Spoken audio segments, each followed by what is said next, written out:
गावाच्या कडेला एका छोट्याशा जुनाट घरात राहणाऱ्या 70 वर्षाच्या सावित्रीबाई देशमुख यांनी आपल्या जिद्दीने आणि मेहनतीने आज संपूर्ण तालुका हादरवून सोडला आहे.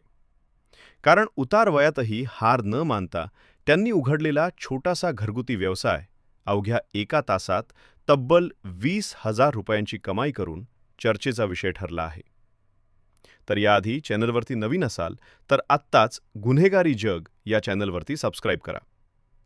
पतीच्या मृत्यूनंतर संसाराची संपूर्ण जबाबदारी स्वतःवर पडलेली, 2 मुले रोजगारासाठी शहरात गेलेली, घरात उत्पन्नाचा कोणताही स्थिर स्रोत नसलेला आणि वृद्धापकाळामुळे शरीरही साथ देईनासे झालेले असतानाही सावित्रीबाईंनी परिस्थितीला शरण न जाता स्वतःच्या हातातील पारंपरिक पाककलेच्या कौशल्यावर विश्वास ठेवून फराळ, उपवासाचे पदार्थ, भाजीपोळी, गोडधोड आणि घरगुती मसाले बनवण्याचा छोटासा धंदा सुरू केला. सुरुवातीला लोक हसले. कोणी म्हणाले, या वयात धंदा कशाला? तर कोणी दुर्लक्ष केले. पण त्यांनी रोज पहाटे उठून स्वच्छतेने पदार्थ बनवणे, गुणवत्तेत तडजोड न करणे आणि ग्राहकांशी प्रेमाने बोलणे ही 3 तत्वे घट्ट धरली. आठवडी बाजारात पहिल्याच दिवशी त्यांचा माल पाहून गर्दी जमू लागली. आजीनं बनवलेलं खूप चविष्ट आहे, अशी चर्चा पसरली आणि काही वेळातच सर्व माल संपला. त्याचवेळी मोबाईलवरून ऑर्डर येऊ लागल्या. काही हॉटेल व्यावसायिकांनी मोठ्या प्रमाणावर मागणी नोंदवली आणि अवघ्या एका तासात त्यांची विक्री 20,000 रुपयांपर्यंत पोहोचली. ही बातमी गावभर वाऱ्यासारखी पसरली. लोक पाहायला आले.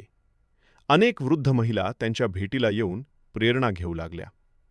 कारण सावित्रीबाईंनी सिद्ध करून दाखवले की वय, गरिबी किंवा परिस्थिती ही यशाची अडचण ठरू शकत नाही, तर इच्छाशक्ती, मेहनत आणि आत्मविश्वास असेल तर कोणतीही व्यक्ती स्वतःच्या पायावर उभी राहू शकते. आज त्या केवळ स्वतःसाठीच नव्हे तर इतर गरजू महिलांसाठीही रोजगार निर्माण करत आहेत. काही महिलांना पदार्थ बनवण्याचे प्रशिक्षण देत आहेत. त्यांना कामावर ठेवत आहेत. त्यामुळे हा व्यवसाय सामाजिक बदलाचे साधन ठरत आहे.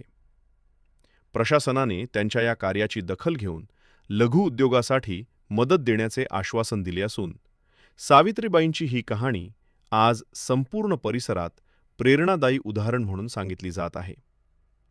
कारण संकटे कितीही मोठी असली तरी धैर्य, कष्ट, प्रामाणिकपणा आणि सकारात्मक विचार यांच्या जोरावर यश मिळवता येते. हे त्यांनी आपल्या आयुष्यातून ठामपणे सिद्ध करून दाखवले आहे. धन्यवाद.